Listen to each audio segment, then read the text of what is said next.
He believed her lie in 60 seconds. I spent the next 60 days building a record that would not let him forget it. A slap, a sentence, a closed door. That was the opening. This is not revenge you see on TV. This is slow, clinical, deliberate. This is how you turn someone's distrust into your last word.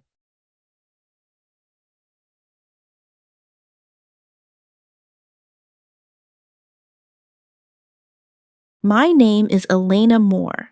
I am 43. I design homes for a living. I have always liked order. Layouts with breathing room, color palettes that soothe, contracts with margins clearly labeled. That attention to detail is what saved me. I only realized that months later, not the first night, not while I stood on the porch with my suitcase, but later, when paper, timestamps, and signatures began to speak louder than the voices that tried to bury me. People usually introduce themselves with a job title, so I say, interior designer.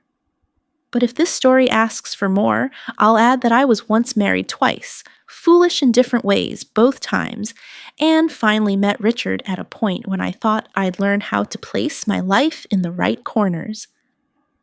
Richard looked like a promise. He had the sort of steady hands companies hired as advisors. He booked the meetings and paid the invoices while I sketched the room that would hold our life. He also had a daughter, Chloe, 18, clever in the way that can be charming or dangerous depending on whose view you buy. When Chloe moved in, I tried to make room. I went out of my way, took her for coffee the day she got her license, set aside a desk where she could do college apps, taught her to drive the old sedan on quiet mornings. Those things are real and they mattered. But kindness is not a guarantee of access. It buys no entry into a person's loyalties. The early signs were small, a polite smile that didn't reach the eyes, a habit of clarifying, "You're not my mom," like a warning. She scoffed gently at my choices, and Richard smoothed things over with the easy excuse of stress or adolescence or give her time. I said nothing when the small cut turned larger. I told myself patience was an investment. I told myself our shared mortgage and the business file on my laptop were anchors enough. How naive that sounds now. Anchors for what, exactly? Stability or complacency? The night it happened, Portland wore its typical late winter rain, a soft, persistent drizzle that makes every light look like a memory. I came home late from a client showing, my coat still damp, sketches rolled in my bag. The house was quiet. The living room lamp cast a pool of warm yellow, the only thing awake inside. Richard sat rigid on the sofa, hands clenched. Chloe stood near the wall. She had the look she'd been practicing for months. Part fear, part innocence, rehearsed enough to be convincing. He didn't look at me when he said, "We need to talk." Those 3 words are often whispered before divorce papers, but no one warned me they could also appear as a preface to an accusation. I put my bag down because that's what you do when someone invites conversation. "About what?"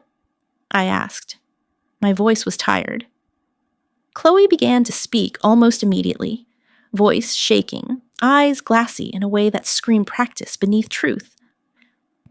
"I don't feel safe here anymore," she said. She touched me in ways that made me uncomfortable. Time did what time does when a surreal moment arrives. It fractured.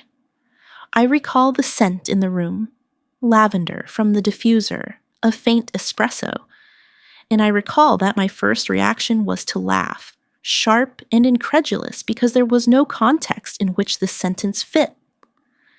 Then Richard's face changed, softness folding into a raw, immediate anger.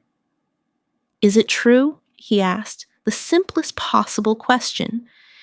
If he had asked anything at all beyond that, asked me to explain, to sit, to breathe, we might have salvaged something. Instead, he asked that one question and held it like a verdict. I told him the truth. Chloe was lying. I told him the truth with the sort of low, steady voice one uses when proving a point to a stubborn client. No, she is lying. And then he struck me. The blow was quick and precise. It was not the clumsy violence of losing control. It was the efficient, remarkable violence of a man who had convinced himself of righteousness. My cheek burned, my hearing narrowed to a ring, and a brake light panic took over. "How could you?" he shouted. "How could you do that to my daughter?" The words that came next were a ceremony of exclusion. "Pack your things. You're leaving tonight." I packed like someone moving out of a rental, not like someone leaving a life. I wrapped up pajamas, the silk blouse I had bought for our 10th anniversary, the little sketches I never tossed.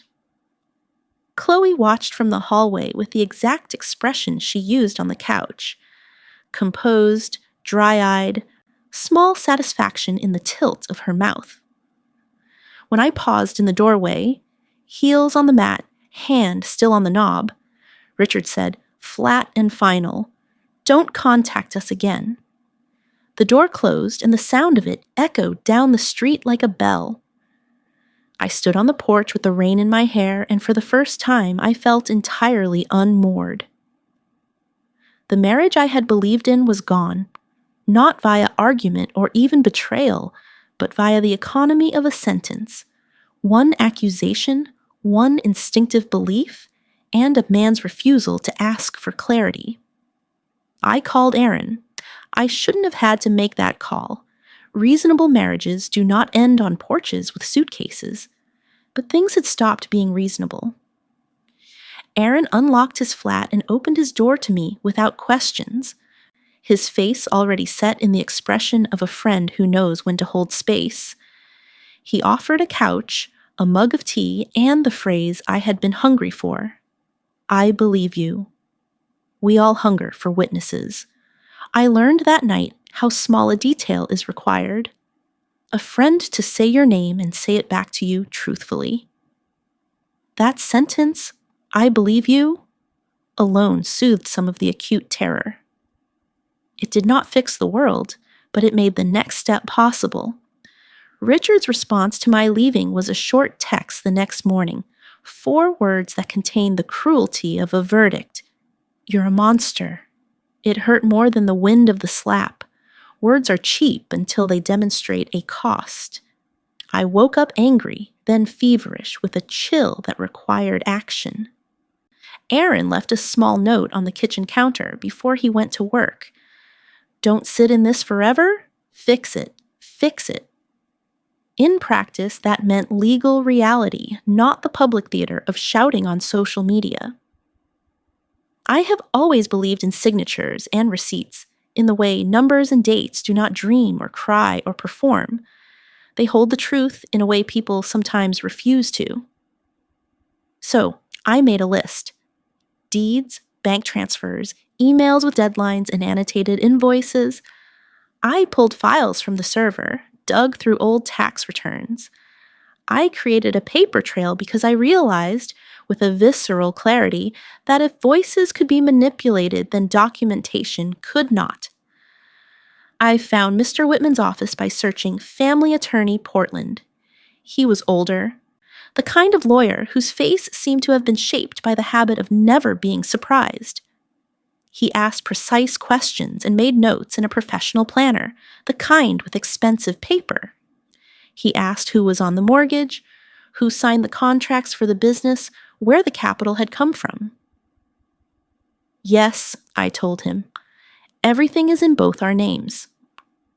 I slid a bank transfer across the table, time-stamped and labeled. I showed him the email chain where I had negotiated with an important client and him saying, "Couldn't have done this without you." That line, innocuous in tone, became something like evidence of my involvement when Mr. Whitman underlined it and said, "Keep this, stack it, don't delete anything." The plan was not theatrical.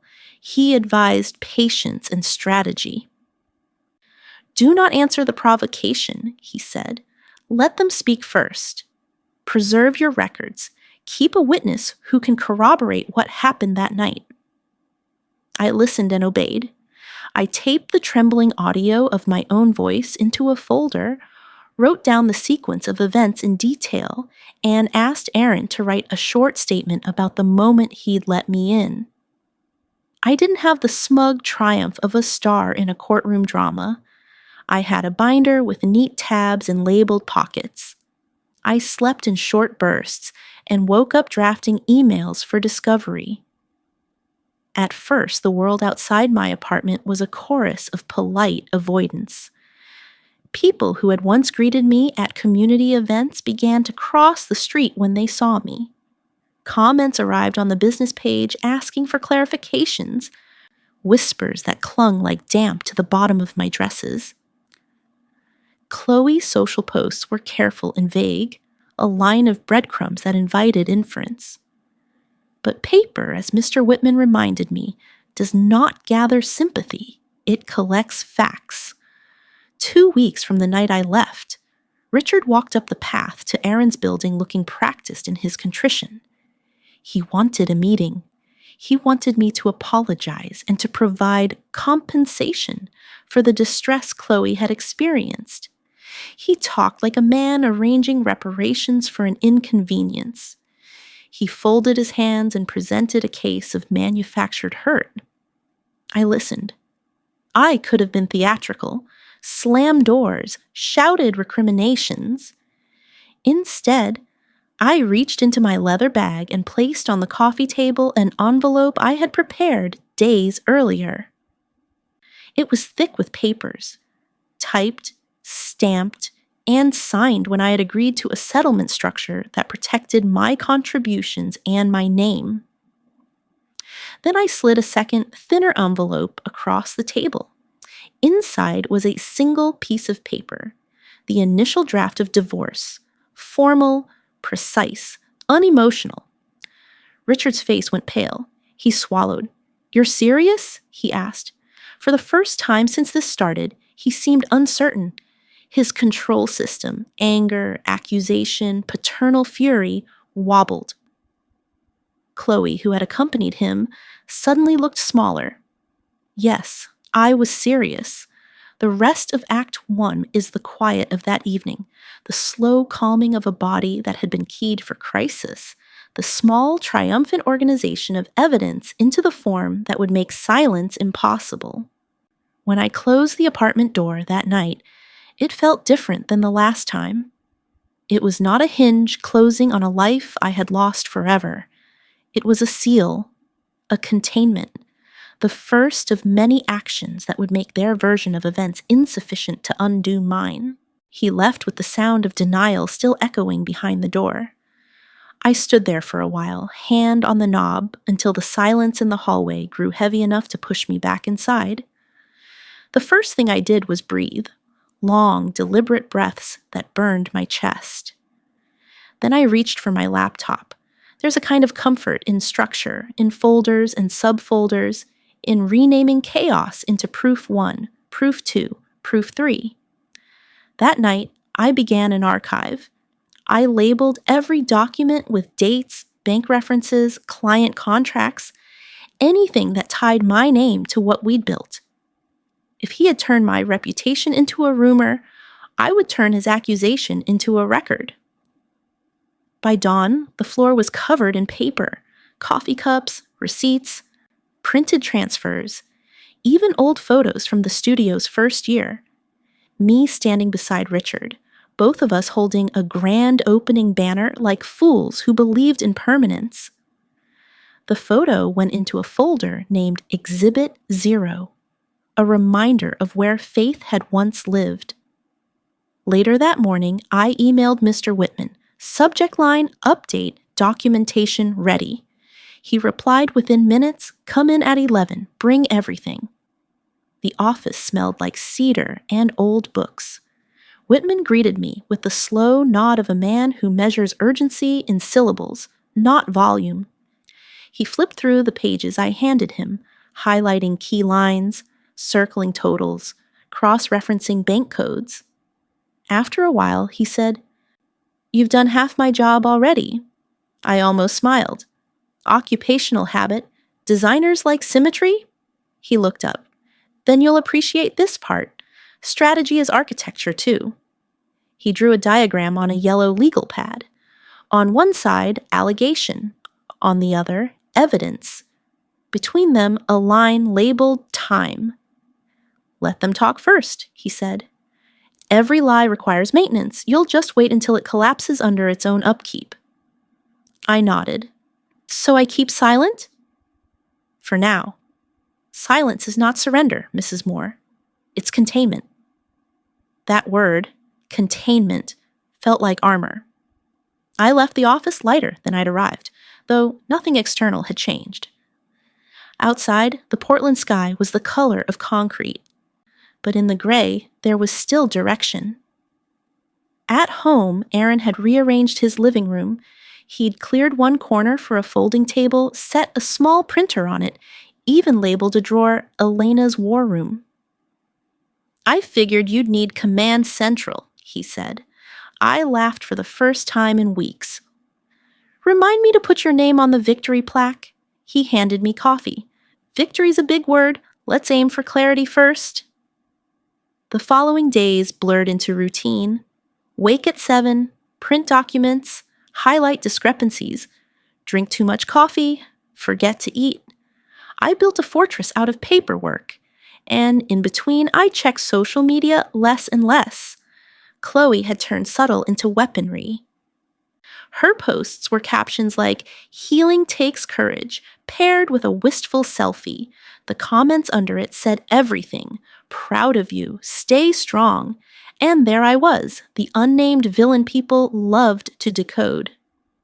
Whitman called again the next Friday. "Have you seen the online posts?" he asked. "Yes." "Good. Don't respond. We've prepared a cease and desist. I'll send it by certified mail." He paused before hanging up.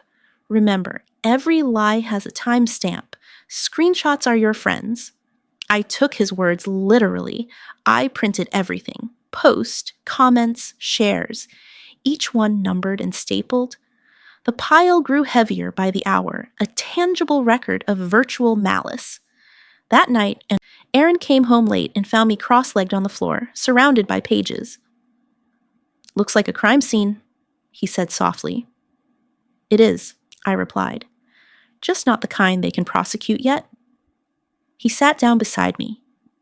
"Does it ever feel like too much?" "All the time." "Then why keep going?" "Because she cried on cue," I said quietly. He looked at me, really looked, and something in his expression changed. "Then make sure the truth cries louder." The letter went out on a Tuesday morning. Whitman's assistant emailed a copy stamped, dated, and phrased with the kind of politeness that cuts sharper than fury. "Cease and desist," it said, "from publishing or implying defamatory statements." By Wednesday, the post was gone, but deletion doesn't undo echo. Screenshots live longer than shame.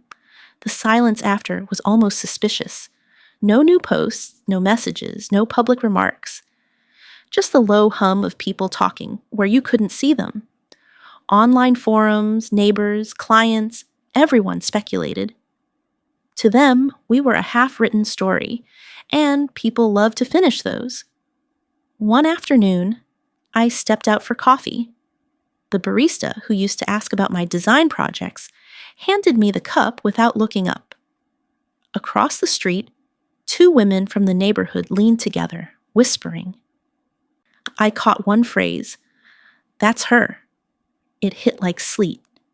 Cold, impersonal, and impossible to dodge. That evening I told Whitman what had happened. He listened, his pen never pausing over the pad. Then he said, "We'll let their curiosity do the heavy lifting. You stay composed. We prepare the next move." "The next move?" I asked. He smiled faintly. "Discovery. If Richard's counsel decides to formalize separation, They'll have to disclose financial records, and if they don't, we'll compel it. That night, I started gathering again. Emails with suppliers, tax filings, expense reports, evidence of my fingerprints on every project. By the end of the week, the binder was too thick to close. I named it the Quiet Proof. Aaron would tease me about it sometimes. He'd walk past the table stacked with files and say, "You're building a skyscraper out of paper." I'd answer, "Better foundation than trust."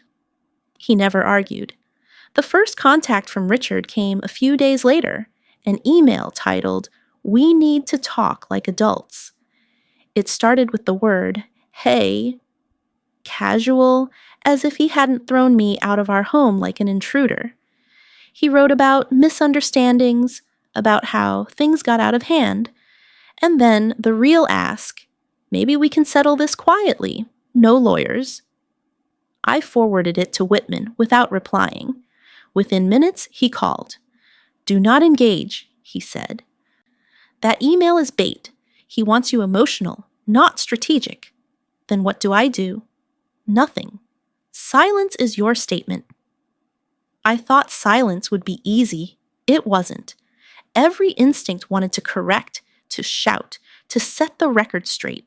But every sentence I didn't send became another line of defense. Richard tried again. A text this time. "You think ignoring me helps? I'm the one who kept your business alive." I saved it, time-stamped it, archived it.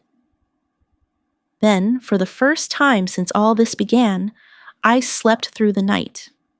A week later, Whitman called me back to his office. When I walked in, he had a new file open on the desk labeled Hayes v. Moore, Preliminary. "His lawyer filed separation papers," he said. "They're claiming you left voluntarily." I laughed under my breath. "Voluntarily? With a slap and an eviction?" "That's why we document," he said. "Your witness, your receipts, all of it. Their version depends on memory. Ours depends on evidence." He leaned back in his chair. "Most people fight back with anger," he said. "You're going to fight back with precision." "How long will it take?" I asked. "As long as truth takes to travel, but once it arrives, it doesn't leave." Back at the apartment, Aaron was cooking pasta when I told him. He stirred the pot slowly. "So it's war now." "Not war," I said. "Documentation." He laughed. "That's just war in handwriting." Maybe he was right. That night, I opened my laptop again. The cursor blinked in a new document titled Timeline Truth. I began typing. March 12th, accusation. March 13th, eviction. March 14th, witness, Aaron Blake. Line after line, fact after fact. The more I wrote, the calmer I became, because paper doesn't scream and it never forgets. 3 weeks had passed since the night I left our house.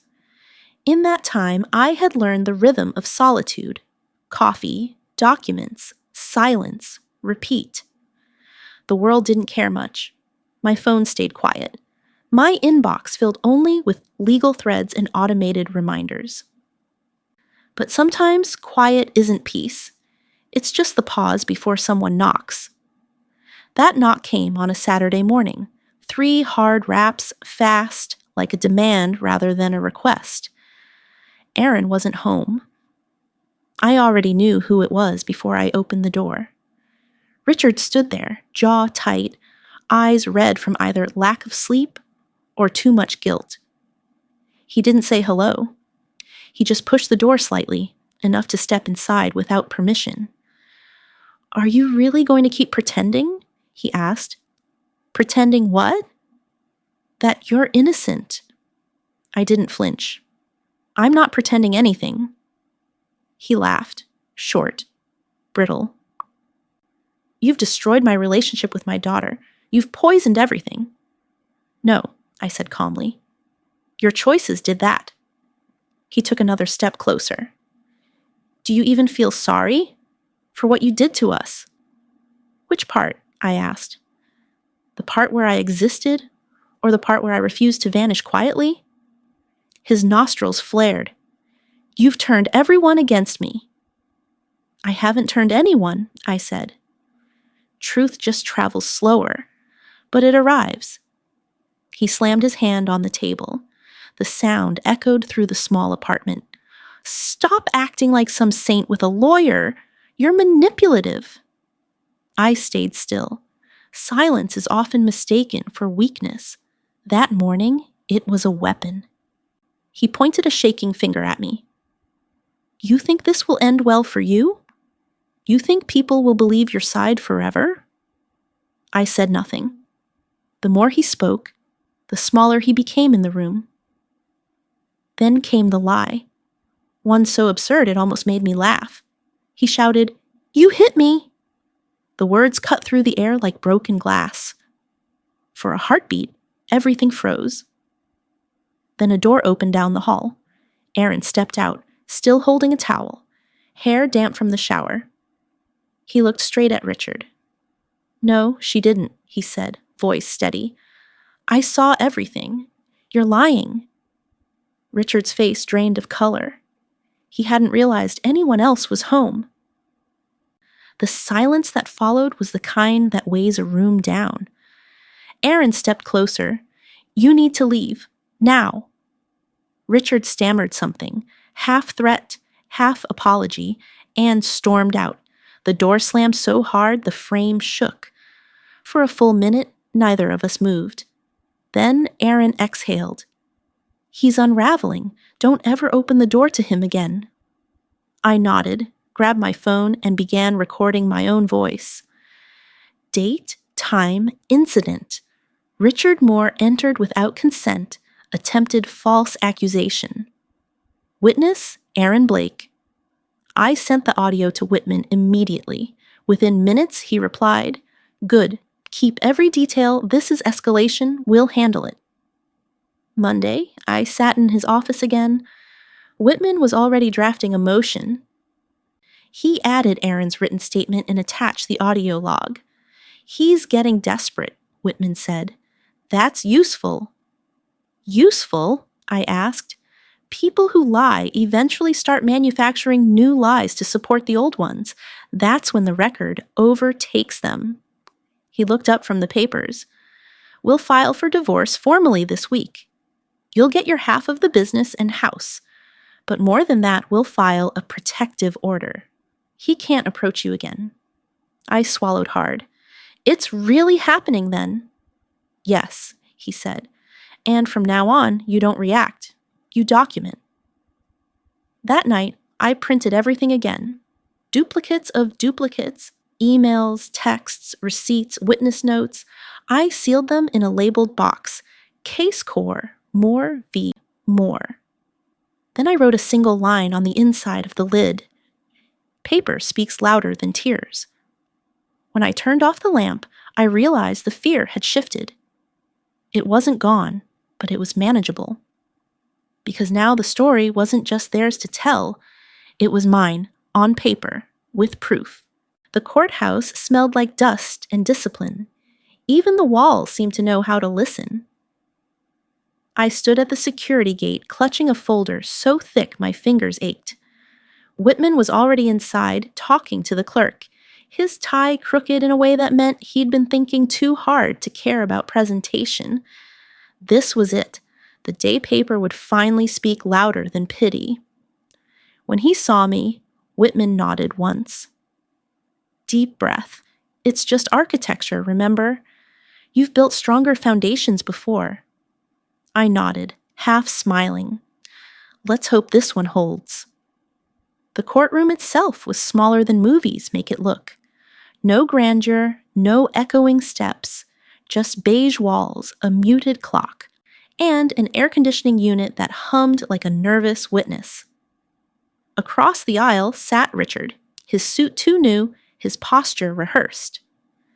Beside him, Chloe in a gray coat, arms crossed, eyes sharp with defensive anger. She looked older than I remembered. Hate ages you faster than grief. The judge entered, his robe whispering authority. Everyone rose. The sound of wooden benches creaking was the closest thing to applause I'd hear that day. Whitman started clean. Your Honor, this case concerns the dissolution of marriage between Elena Moore and Richard Moore, and the equitable division of assets and business interests thereof. He spoke like he was reading a poem built from invoices, dates, percentages, transfers, all with the rhythm of restraint. When he finished, he opened a folder and handed the clerk a stack of exhibits labeled A through H.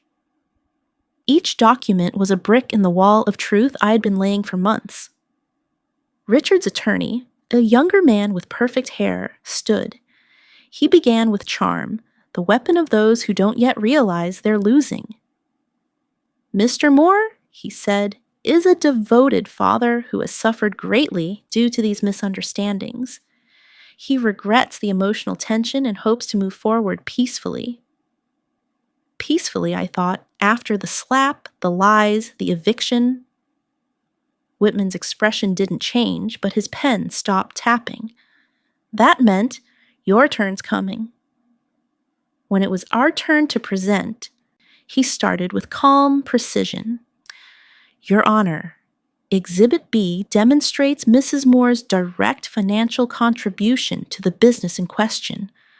The registered transfer of $10,000, labeled capital investment, signed by both parties. The judge examined it, eyes narrowing slightly. Mr. Moore, do you dispute this? Richard shifted in his seat. That was a loan, not an investment. Whitman raised an eyebrow.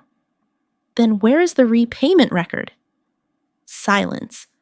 Even Chloe glanced at him, confused. Whitman continued, relentless but never loud. He displayed emails, my name in every project, invoices approved, design drafts signed. Every sentence on paper carried the weight his accusations never could. When it was Richard's turn, his voice trembled with a kind of moral outrage that had nowhere left to go. She manipulated everything, he said. She twisted my daughter against me. The judge looked unimpressed. Your daughter is an adult. She makes her own judgments. Richard faltered. No but, the judge interrupted. Provide evidence or refrain. For a moment, I almost pitied him. Almost, because pity is still a kind of tether, and I was done being tied. During recess, Chloe followed me to the hallway. Her heels clicked like punctuation marks of anger. You think this makes you righteous? She hissed. I don't think about righteousness, I said. Just truth. She scoffed. You took everything from him. No, I said quietly. He gave it away when he chose a lie. She blinked, lips parting like she wanted to shout but couldn't find the script. That was the first crack in her armor. When the court reconvened, the air was heavier. The judge asked Whitman, Does your client wish to make a personal statement? I stood, not because I wanted to, because I needed to. My marriage didn't end because of one fight, I said. It ended because the truth stopped being a shared language. The courtroom stayed silent, except for the sound of my own heart sinking with the clock. The judge adjusted his glasses and nodded once. Thank you, Mrs. Moore. You may sit. I did, my palms flat on the table, grounding myself in the solid weight of oak beneath me. Whitman picked up right where I left off. Your Honor, if it pleases the court, I'd like to enter into Record Exhibit I, a series of digital communications between the parties during their joint business operation. The bailiff carried the folder forward. Whitman waited for permission, then continued. These are emails where Mr. Moore acknowledged Mrs. Moore's co-ownership, both financially and operationally. He turned toward the projector screen as the first message appeared. My name, my words, his reply. Couldn't have done this without you, Elena. You're the backbone of this business. The judge read the timestamp aloud. This was sent 4 months before the alleged incident? Yes, Your Honor. Richard's attorney tried to object, something about context, but Whitman was already ready.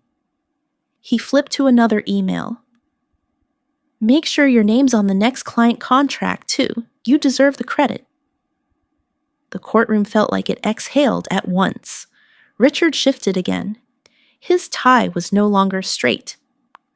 Mr. Moore, the judge asked, do you deny sending these? I don't recall. Whitman cut in, polite but surgical. We anticipated that, Your Honor. Exhibit J is the server log from their joint business email, verifying the IP address and sender.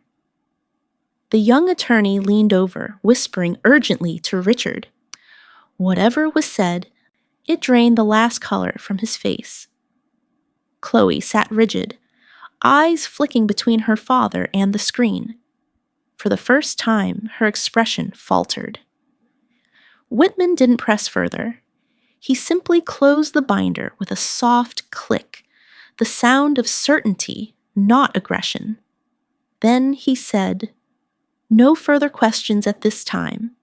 The judge turned to the opposing counsel. Any rebuttal?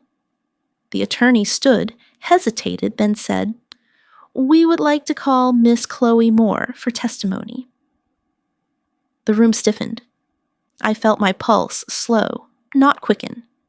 This was the move I'd been waiting for. Chloe approached the stand, every step like a question she didn't know how to answer. She raised her right hand. The oath sounded small in her mouth. When she sat down, her lawyer's tone softened, almost fatherly. Miss Moore, could you tell us about your relationship with your stepmother? Chloe's throat bobbed. It was tense. Why was that? She always acted like she knew better. Her voice cracked. Whitman didn't interrupt. He just watched, hands folded, waiting. And the night in question? The lawyer pressed. She made me uncomfortable, Chloe said quickly. I told my dad I didn't feel safe. Did she ever touch you inappropriately? The question hung like static. Chloe hesitated, eyes darting to her father. He gave a small nod. She swallowed hard. Yes. The word landed like a gavel strike, but not on me, on her. Whitman rose slowly. Permission to cross-examine? Granted, the judge said. He walked toward the stand, calm, unhurried. Miss Moore, he began, how old are you? 19. So you understand the concept of a sworn statement and that perjury carries criminal liability? Yes. Good. He turned a page in his notes. You said Mrs. Moore made you uncomfortable. Could you specify how? I don't remember exactly. You don't remember, or it didn't happen? Her face reddened. I just don't... Whitman raised another document. This, Your Honor, is the transcript of a message exchange between Miss Moore and a classmate dated 2 days after the alleged incident. He read aloud. I think I messed up. Dad's furious, but at least she's gone. Maybe things will be normal now. The courtroom went still. Even the hum of the air conditioner seemed to stop.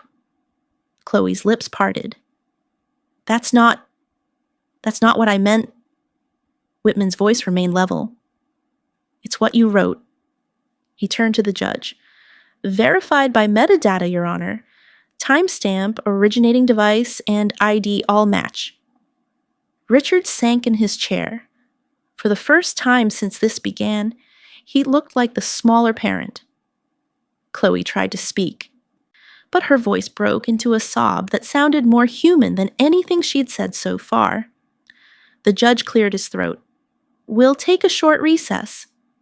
He stood, robe sweeping the air, and the gavel hit wood like punctuation on a confession. The recess felt longer than it was. Outside, people whispered near the vending machines. Lawyers shuffled papers like they were exercising nerves. and Chloe sat at the end of the hallway staring at her shoes. I didn't approach her. There's no victory in watching a lie collapse. It does the work for you. Instead, I stood by the window and let the gray Oregon light rest on my hands, the same hands he once called steady enough to hold a home together. When we were called back, the courtroom had a different temperature. The air felt thinner, like everyone had decided to breathe less. Chloe didn't look at me when she returned to the stand. Her lawyer whispered something. She nodded, then spoke softly into the microphone. I want to correct my statement, she said. The judge leaned forward. Go on. Chloe swallowed. Mrs. Moore never touched me. I said it because I wanted her gone. A low murmur rippled across the room. Whitman didn't move. The judge tapped his pen once. You're retracting your allegation? Yes, Your Honor. He nodded. Let the record reflect that. Richard's lawyer sank into his seat. Richard himself froze, his mouth open, words fossilized mid-denial. For a man who lived by performance, silence was the cruelest verdict. Whitman rose again, calm as gravity. Your Honor, with the court's permission, we'd like to proceed with our closing. Granted, he spoke simply. This case was never about vengeance. It was about verification, about the right to have the truth on record when emotion tried to erase it. Every exhibit we presented points to partnership, not dependency. Every withdrawal on Mrs. Moore's part was an investment, not a favor, and when she was accused without cause, she responded not with noise, but with documentation. He closed his folder. We rest our case. The judge took his time. He reviewed each file again, eyes methodical, voice steady. When he finally spoke, it was with the certainty of someone who knows the cost of words. The court finds that Mrs. Moore provided verifiable, substantial contributions to the shared business and property. Therefore, she is entitled to 50% of both. Additionally, the court acknowledges the baseless nature of prior allegations made against her.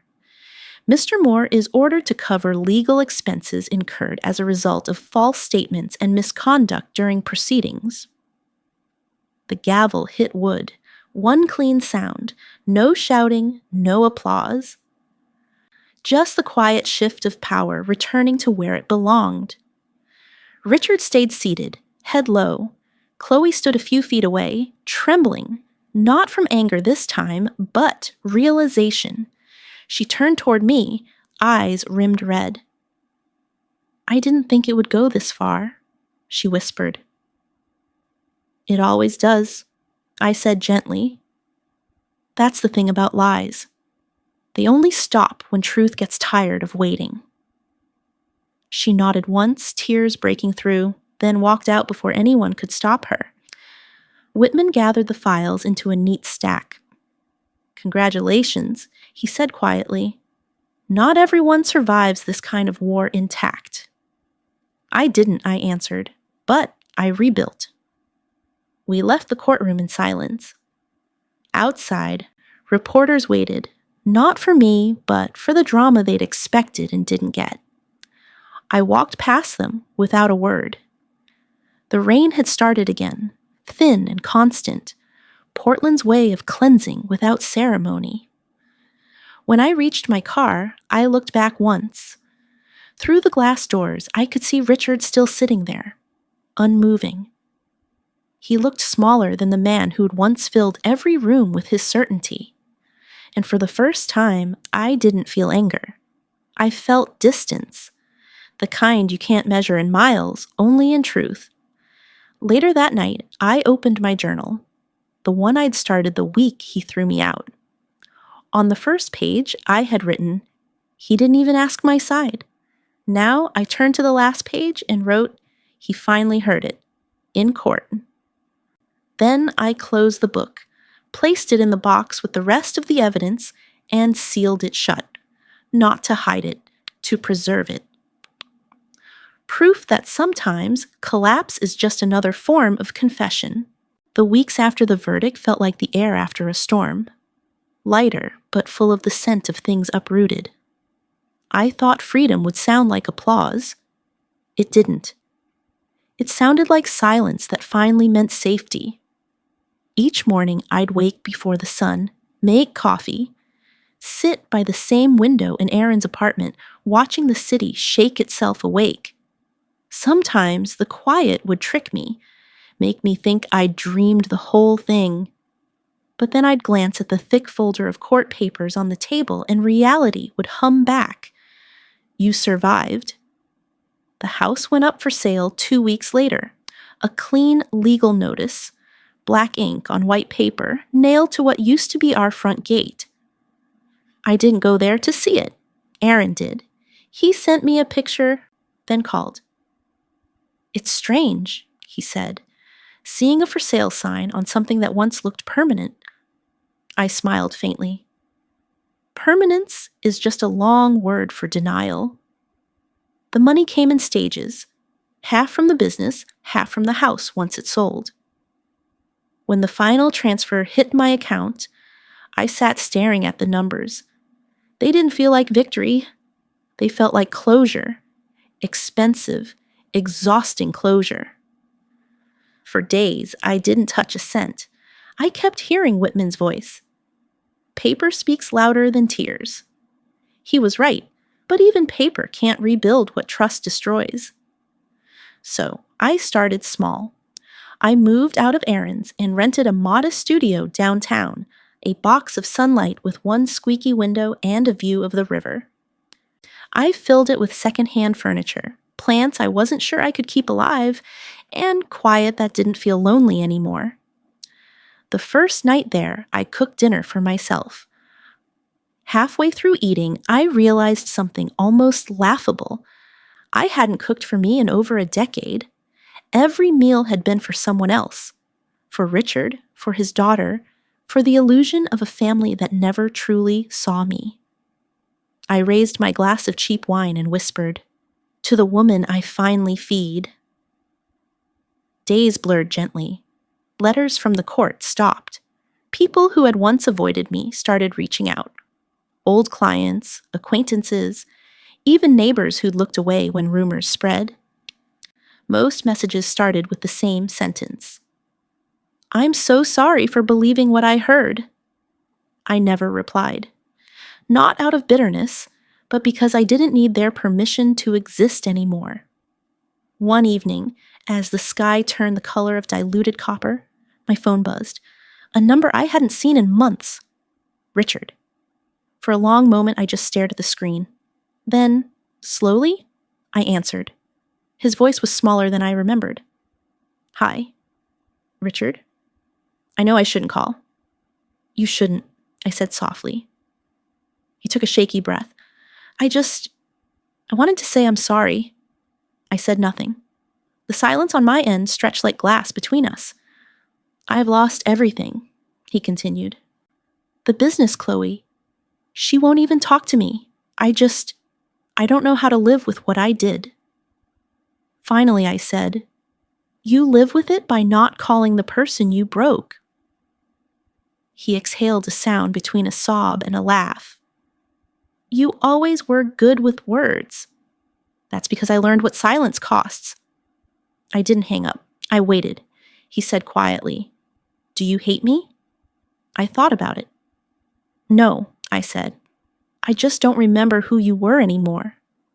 Then I ended the call. That night, I dreamed of water. Dark, endless, quiet. In the morning, I drove to the river, the same one that framed this city like a scar. I parked by the bank, the air sharp with winter. From the passenger seat, I pulled out a small wooden box I'd kept sealed since the trial ended. Inside, my wedding ring, a few photographs, and the house key. I stood there for a long while, the wind tugging at my hair, the water murmuring like it knew secrets. Then I threw the box in. It hit the surface softly. No splash, just a muffled surrender. The ring sank first. The photos followed, faces dissolving into silver blur. The key turned once before disappearing. I didn't cry. Not because I wasn't sad, but because sadness finally had nowhere left to live. When I got home, I lit a candle. Wrote one last entry in my journal. Real revenge isn't fire. It's peace. I closed the book and placed it on the shelf beside a small potted fern. My newest attempt at keeping something alive. Outside, rain began again. Not heavy, just enough to remind the city it could start over too. Weeks passed, and I began rebuilding my business. Not our business, mine. A quiet consulting service for women restarting after divorce or financial collapse. I called it Reclaim and Rise. The first client was a teacher in her 50s, shaky from her own broken marriage. As she sat across from me, hands twisting in her lap, she whispered, "I just don't know where to begin." I smiled gently. "You already did. You showed up." That night, I looked at my reflection in the window. Same face, new eyes. Eyes that didn't ask for permission to exist. Sometimes I still walk past the old neighborhood. The house is gone now, sold, painted, lived in by strangers. A family with 2 little boys and a golden retriever. I watch them from across the street for a moment, then keep walking. It doesn't hurt. It just reminds me that walls can forget what they've heard. Months later, Chloe reached out. An email. Short. Honest. "I don't deserve forgiveness, but I need to tell you I'm sorry. I ruined something I didn't understand." I typed back one line. "Understanding is a form of forgiveness." Then I hit send. The following spring, I visited my parents' old cabin on the coast, the one I hadn't returned to since before Richard. The path was overgrown. The boards smelled of salt and memory. Inside, the air was colder than I remembered, but it was mine again. I spent the weekend there alone, fixing what time had warped, tightening screws, sanding surfaces, repainting shutters. The act felt sacred, turning decay into something that could hold warmth again. On the last night, I sat by the window watching the tide. The candlelight flickered against the glass, and I whispered to the reflection, "You made it." The reflection didn't answer. It just looked back with quiet agreement. When I left the next morning, I didn't lock the cabin door. Some spaces, I decided, are meant to stay open, for return, for memory, for grace. Back in Portland, life folded into a rhythm again. Clients, coffee, quiet evenings, no drama, no noise. Just the steady pulse of a woman rebuilding not from rage, but from relief. And sometimes, on nights when the city hums like it's whispering secrets, I think of that river, the one that swallowed my ring and gave me my reflection back. It's still there, still moving, proof that healing doesn't need to stand still to exist. I used to believe trust was the foundation of love. Now I know it's self-respect. Because when everything collapses, that's the only thing left standing. You've just heard Elena's story, a story about trust, silence, and the kind of strength that doesn't shout. Sometimes we spend years trying to be understood by people who never planned to listen. And sometimes walking away isn't losing. It's choosing peace over permission. If you've ever been doubted, dismissed, or told your truth was inconvenient, this one was for you. Because healing isn't always loud. It's paperwork, quiet mornings, and learning to breathe again. This was the Confession Stories. Real voices, real wounds, real closure. If you have a story to confess, something you've carried in silence, share it with us. Your voice deserves to be heard. Till next time, breathe. Forgive and remember, sometimes the calmest revenge is never needing to prove yourself again.